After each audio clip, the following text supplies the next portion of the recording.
Warahmatullahi wabarakatuh.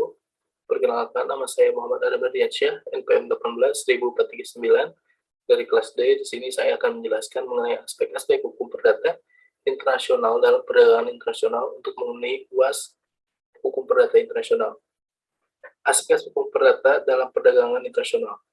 Transaksi atau hubungan dagang banyak bentuknya, dari berupa hubungan jual beli barang, pengiriman dan penerimaan barang, atau ekspor impor. Produksi barang dan jasa berdasarkan suatu kontrak, dan lain-lain. Hubungan antar negara di dunia ini terjadi karena saling membutuhkan yang menyebabkan dari aspek dagang terjadi permintaan dan penawaran dan diwujudkan dalam kegiatan ekspor-impor. Hubungan dagang internasional tidak dibatasi berupa hubungan yang dilakukan pemerintah saja, melainkan perusahaan juga bahkan perorang. Hubungan antar perusahaan, terutama dalam perdagangan yang melibatkan para pihak lebih dari satu negara, disebut perdagangan internasional atau transaksi ekspor, import, atau istilah lain international trade, atau bisnis internasional, atau international business.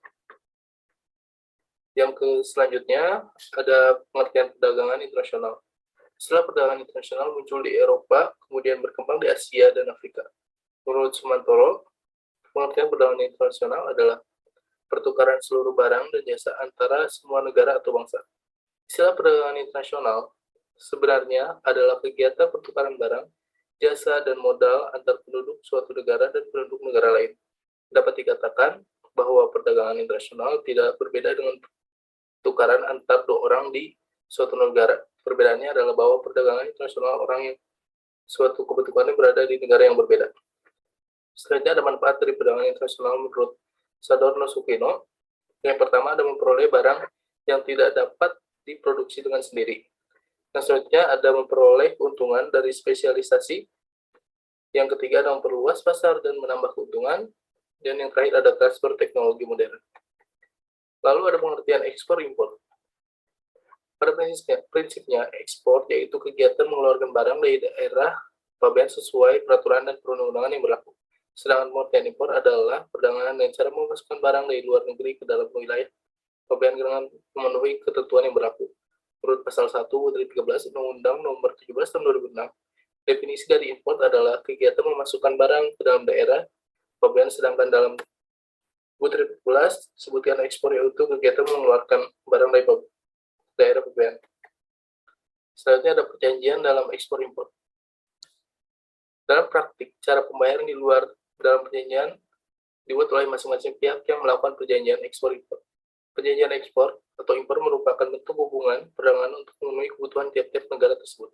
Transaksi perdagangan luar negeri yang lebih dikenal dengan istilah ekspor-impor pada hakikatnya adalah suatu transaksi sederhana yang tidak lebih dari membeli dan menjual barang antara pengusaha yang bertempat tinggal satu berdomisili di negara-negara yang berbeda. Namun, dalam pertukaran barang dan jasa yang menyeberangi laut ataupun darat, ini tidak jarang timbul berbagai masalah kompleks antara para pengusaha yang mempunyai bahasa, kebudayaan, dan adat istiadat, dan cara yang berbeda. Perdagangan ekspor-impor ini adalah untuk pemberian keuntungan bagi negara-negara yang mengimpor dan mengekspor. Transaksi ekspor-impor secara langsung berpengaruh terhadap pertumbuhan ekonomi dari negara-negara yang terlibat di dalamnya. Bagi perekonomian negara berkembang seperti Indonesia, transaksi ekspor-impor merupakan salah satu kegiatan ekonomi yang paling penting dalam situasi perekonomian dunia yang masih belum terlalu menggembirakan saat ini. Bagaimana setelah dilakukan pemerintah Indonesia yang diharapkan dapat meningkatkan sumber-sumber devisa lain dengan cara meningkatkan produksi dalam negeri dan menarik investor asing ke Indonesia. Untuk mendapatkan hasil seperti yang diharapkan, pemerintah merasa perlu untuk mengambil kebijaksanaan serta tindakan dengan jalan menyederhanakan ketentuan-ketentuan yang menyangkut kegiatan di bidang lalu lintas devisa dan ekspor impor. Lalu ada tata cara pelaksanaan ekspor impor dalam peraturan pemerintah nomor 1 tahun 1982 tentang ekspor, impor, dan lalu lintas devisa.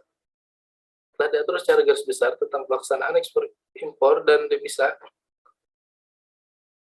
dan lalu lintas devisa Namun dalam rangka pelaksanaan kegiatan ekspor impor, pemerintah merasa untuk